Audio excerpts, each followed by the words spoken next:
kemudian kentang, ya, kemudian jagung, ya, singkong, ubi. Nah, itu kan dari situ itu diusahakan tuh 50%. Ya, kemudian juga unsur lemaknya. Ya, unsur lemaknya diusahakan 30%. Nah, kemudian proteinnya 20%. Jadi ini diusahakan balance-nya seperti itu, komposisi tersebut.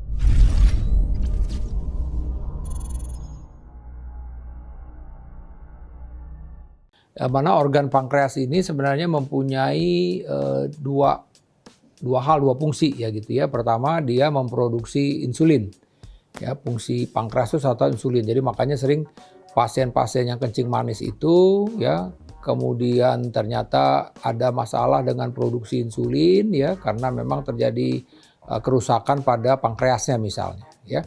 Nah, kemudian hal yang lain adalah bahwa pankreas ini juga berperan untuk menghasilkan enzim-enzim. Enzim-enzim ini dibutuhkan oleh tubuh kita ya untuk mencerna ya, bisa ini lemak. Jadi lemak itu yang masuk di dalam usus halus, kemudian dilepaskan enzim yang diproduksi oleh pankreas ini untuk memecah dari si lemak tersebut sehingga menjadi bagian-bagian kecil sehingga mudah diserap oleh usus kita misalnya.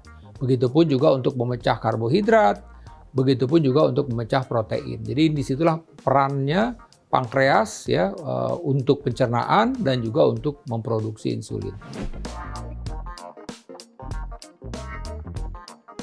Suatu keadaan yang kita bilang ada sindrom metabolik, yaitu di mana dia terpapar dengan gula yang tinggi terus sehingga si insulinnya ini juga kemampuannya menjadi menurun, yang kita bilang dia menjadi hipersensitif begitu ya, sehingga tidak bisa menyerap gula ya, dan di satu sisi juga bisa menyebabkan penurunan fungsi pankreas.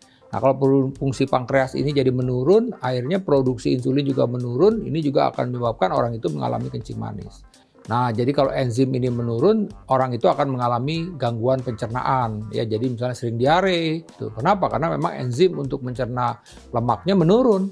Tapi di satu sisi tadi, gaya hidup pun walaupun dia tidak ada faktor keturunan, ya dia bisa juga mengalami masalah ya dengan insulinnya tersebut. Jadi yang kita bilang insulinnya menjadi hipersensitif. Jadi dia tidak bisa insulinnya ini tidak bisa digunakan secara maksimal untuk menyerap gula tersebut.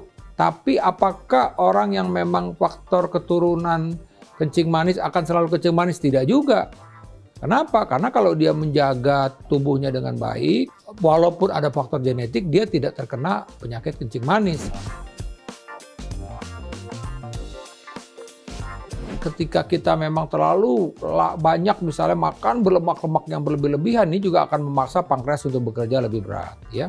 Nah, di satu sisi juga seperti tadi itu, ketika memang kita gula ini tidak terkontrol sehingga juga memaksa pankreas untuk bekerja lebih berat ya, itu pun juga bisa mengganggu. Jadi prinsipnya adalah makan kita.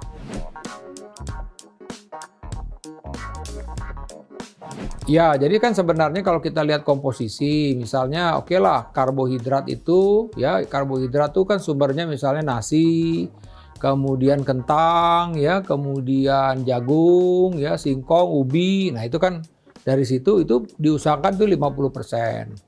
Ya, kemudian juga unsur lemaknya, ya unsur lemaknya diusahakan 30%. Nah, kemudian proteinnya 20%. Jadi ini diusahakan balance-nya seperti itu, komposisi tersebut.